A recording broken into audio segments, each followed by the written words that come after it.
রবিবারে জমজমাট কলকাতা আন্তর্জাতিক চলচ্চিত্র উৎসব। প্রসেনজিৎ চট্টোপাধ্যায়ের মুখোমুখি প্রতিনিধি পারমিতা আচার্য। একটা সময় ছিল চলচ্চিত্র উৎসবে মাটিতে বসে সিনেমা দেখতেন, তবে আজ তিনি এসেছেন নিজের মনের ইচ্ছে অনেকটা সময় উৎসবে কাটাবেন বলে। বোম্বাদা, আমি তোমাকে নিয়ে করছি।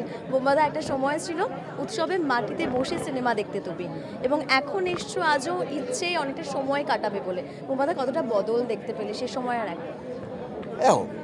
বদল কিছু না, সিনেমা যারা পাগলের মতন দেখেন এখন স্ট্রাকচার চেঞ্জ হয়ে গেছে, আরও সুবিধা হয়ে গেছে, সাজানো গোছানোটা আলাদা রকম হয়ে গেছে, মানুষজনের আমাদের কমিউনিকেশনটাই পাল্টে গেছে। আমি যে সময়ের কথা বলছি তখন না তো টুইটার ছিল, ফেসবুক ছিল, সোশ্যাল মিডিয়া ছিল, হোয়াটসঅ্যাপ ছিল। সো ওই সময়টা ছিল ফোনে, আচ্ছা আমি আসছি, পৌঁছাচ্ছি, হ্যাঁ শুটিং থেকে আসা। তো ওইটা তখন আমাদের ছোটোবেলা। সো ওটা সময়ের সঙ্গে সময়টা পাল্টেছে, কিন্তু আমার মনে হয় এখানে যে লাইনটা পড়ে ছুটির দিন হোক, আসলে আমার বারবার মনে হয় পশ্চিমবাংলার মানুষ না, গান বলি, খেলাধুলা বলি, সিনেমা বলি, এরা যেটা ভালো সেটাকে ভালো বলতে জানেন, যেটাকে আমরা বোঝদার বলি। সারা কলকাতার লোক অপেক্ষা করেন কিন্তু এখানকার সিনেমা দেখার জন্যে, এবং ওই লাইনটা দেখলে বোঝা যায় এটা সিনেমা পাগলের, যারা পাগল মানুষ তারা এসে দেখেন, এবং ফেস্টিভ্যালটা তাদের জন্য। এবারের উৎসবে কোন ছবি দেখলে? আমার এই মুহূর্তে এখনও অবধি সেই অর্থে কোনো ছবি দেখা হয়নি, কারণ আমি কাল চলে যাব।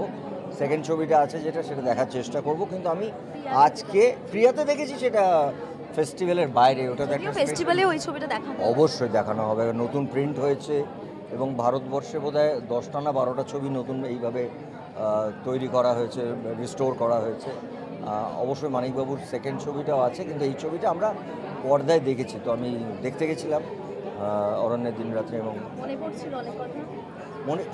অনেকবার দেখা। আমার সেদিন দেখাটা ছিল অডিয়েন্সের মতন, এবং বাচ্চাদের মতন হেসেছি আমি, এইটুকু জানি। বোম্বাদা, পুরনো ছবিগুলোকে রিস্টোর করা এবং উৎসবে মূল ধারার ছবিগুলোকে যেভাবে জায়গা দেওয়া হচ্ছে, তুমি কি বলবে? সব রকমের ছবি ইম্পর্টেন্ট, মানে সারা ভারতবর্ষে শোলে রিস্টোর করার জন্যে তোলপাড় চলছে।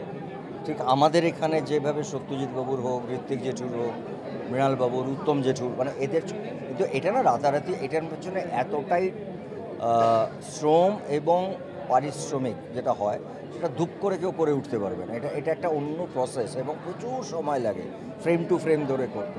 বাট এই ধারাটা যারা করছেন তাদেরকে আমি আন্তরিক শুভেচ্ছা জানাবো এবং অভিনন্দন জানাবো, এবং আমার আন্তরিক অভিনন্দন এই জন্য যে তারা এই প্রচেষ্টাটা নিয়েছেন, এবং আমাদেরও ইম্পর্টেন্ট ছবিগুলো রিস্টোর হবে বলে আমার ধারণা। এবং আরেকটা প্রশ্ন, যারা স্বাধীনভাবে কাজ করেন, যেই সমস্ত পরিচালকরা, তাদেরও জায়গা দেওয়া হয় এই চলচ্চিত্র উৎসব। হ্যাঁ, আই এম ভেরি হ্যাপি। একটা বাংলা প্যানোরামা শুরু করেছে, এবং সেখানে ইয়াং সব ডিরেক্টরস, আমাদের এখানকার যারা ফার্স্ট টাইম ডিরেক্টর, তাদের ছবি সিলেক্ট হয়েছে, তাদের ছবি আলাদা করে দেখানো হচ্ছে, তাদের একটা বড় এক্সপোজার পাবে।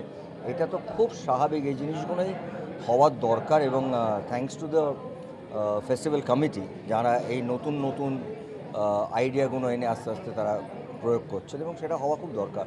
এবং আরেকটা খুব ইম্পর্টেন্ট যে অন্যান্য ভাষা, আঞ্চলিক ভাষার যারা খুব এক্সপোজার পায়নি, সেরকমও বেশ কিছু ছবিকে এবারে আনা হয়েছে, সেটাও খুব ভালো।